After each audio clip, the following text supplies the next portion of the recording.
வணக்கம். கவிதையின் தலைப்பு என் முதல் விடுதலை நாள். அன்று விடுதலை நாள். அந்நாள் தந்திடும் இனிப்பை விட மிகுந்த இனிப்பை தந்திடும் அது தந்திடும் விடுமுறை பள்ளி குழந்தைகளுக்கு. மாவட்டத்து கடைக்கோடி கிராமம் ஒன்றில் விழாக்கோலம் ஒட்டிக்கொண்டது ஓர் இரவில். பொங்கலுக்கு பின் வண்ண வண்ண பொடிகள் பூசிக்கொண்ட தெருக்களின் கோலங்களில் மூவண்ண கொடிகள். ஏராளமான விடுதலை நாள் தாராளமான பிழைகளுடன் அச்சிற்றூரில் பல ஆண்டுகளாய் கற்றுத்தர பள்ளி இருக்கவில்லை என்பதை பறைசாற்றும் சான்றுகளாய். அரசின் இலவசங்கள் ஒவ்வொரு வீட்டிலும், அவற்றின் அலறல் எல்லா வீதிகளிலும். தெருதோறும் அரசியல் கட்சிகள், ரசிகர் மன்றங்கள், சாதிச் சங்கங்கள். அவற்றின் வாசலில் அவசரமாய் முளைத்த கொடிக்கம்பங்கள். விடுதலையை கொண்டாடாது தங்கள் பகைமையை கொண்டாடிக் கொண்டிருந்தன ஒலிபெருக்கிகள். அதிகபட்ச இரைச்சலில் அவற்றின் ஒலியுத்தம். விடுதலை நாளை கொண்டாட தயாராகிக் கொண்டிருந்தது 5 வகுப்பிற்கும் சேர்த்து 50க்கும் குறைவான மாணவர்களோடு நாளைய இந்தியாவிற்கு கிராமத்து மாணவர்களை தயார் செய்யும் ஓர் ஆசிரியர். தொடக்கப்பள்ளி. அந்த ஓர் ஆசிரியர் நான்தான். ஊருக்கு ஊர் கோவில் வேண்டாம், பள்ளிதான் வேண்டுமென தெருவுக்கு தெரு முழங்கிச் சொல்லி பணியில் சேர்ந்த நான் கொண்டாடும் முதல் விடுதலை நாள் விழா இன்றைய விழா. நாளைய இந்திய தூண்கள் இன்று இலவச சீருடையில். குத்திய கொடிகளில் பாதிக்கும் மேல் தலைகீழாய். முடிக்கு பூசிய எண்ணெயில் முக்கால்வாசிக்கும் மேல் முகத்தில் வழிய. விடுதலையை புரிந்த யாரோ ஒருவர் இலவசமாய் அமைத்து தந்த இரும்பு கொடி கம்பம் ஒரு பக்கமாய் சாய்ந்து நிற்க, அதன் இடுப்பில் விடுதலைக்கு காத்திருந்தது தேசிய கொடி எந்நேரமும் பறக்க தயாராய் அடி வயிற்றில் அரளி பூக்களை அடைக்காத்தபடி. கசங்கிய கதர் சட்டையில் ஊராட்சி தலைவர் விழாவின் சிறப்பு விருந்தினர். கல்வியில் தொடக்க நிலை கடந்து இடைநிலைக்கு சென்ற இருவரில் இவர் ஒருவர். இன்னொருவர் ஊரில் இல்லை.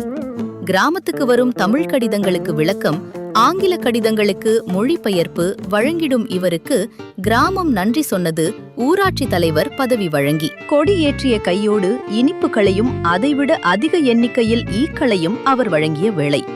தாமதமாய் வந்த மாணவர் இருவர் தயங்கி இனிப்புகள் வாங்கியபடி என் பார்வைக்கு பதில் தந்தனர்.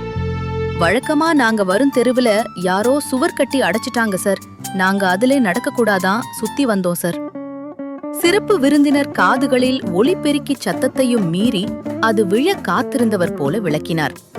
நானும் எவ்வளவோ சொன்னேன் தம்பி, வேண்டவே வேண்டாம்னு. தேர்தல் நேரத்துல மட்டும் கட்சி கண்ண மறைக்க உண்மையான மாமன் மச்சான் மண்ண கவ்வனும் இவனுக முன்னாடி. வருத்தத்தையும் இயலாமையையும் ஒரே நேரத்தில் வெளிப்படுத்தினார் ஒப்பனை ஏதுமின்றி. விழா முடிந்து அனைவரும் கலையும் நேரம். தயங்கி என்னை நெருங்கிய மாணவி ஒருத்தி கேட்டாள், இன்று மதிய உணவு போடுவாங்களா சார்? மதிய உணவு தயாரிக்கும் அறையின் தொங்கிய பூட்டை தன் தொங்கிய முகத்தை தூக்கி பார்த்தபடி. காலை உணவு அவள் உண்ணவில்லை என அடித்து கூறுவர் அவள் தோற்றத்தை பார்த்தோர், குரலை கேட்டோர். என்ன பதில் சொல்ல என நான் தாமதித்த வேளையே, பூட்டியிருக்கே சார் என்றாள் அம்மாணவி தயங்கியபடி. இன்று விடுமுறை, சமைக்க வேண்டியதில்லை என சொன்ன சத்துணவு ஆயாவிடம், நான் பார்த்துக் கொள்கிறேன், நீங்கள் சமையுங்கள் என நான் சொன்னதில் கண்டிப்பை விட அன்பு மிகுந்திருந்தது. ஆட்சிப்பணி, காவல் பணி, அமைச்சுப்பணி அதிகாரிகள் மட்டும்தான சட்டங்களை மக்களின் நன்மைக்காக வளைப்பர். நானும் தான் எண்ணிக்கொண்டேன். பள்ளி வந்த குழந்தைகளை அறிவு பசியோடு அனுப்புவதில்லை என்ற முடிவோடு இப்பணியில் சேர்ந்த நான் அப்பசியோடு வயிற்று பசியையும் சேர்த்து கொண்டேன்.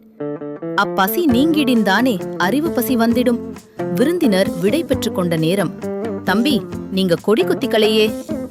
தேசிய கொடி குத்திக்கொள்ளாது இருந்த என்னை கவனித்த அவர் ஒரு கொடியை சட்டையில் குத்திவிட அதை என் நெஞ்சில் குத்தியதாய்த்தான் உணர்ந்தேன் நான். இந்தியா கிராமங்களில் வாழ்கிறது என்போரே இந்தியர கிராமங்களில் வாழ்கின்றனரா? ஒளிக்காமல் பதில் கூறுங்கள் மனம் தொட்டு. ஆக்கம் ஆதித் சக்திவேல். மிக்க நன்றி.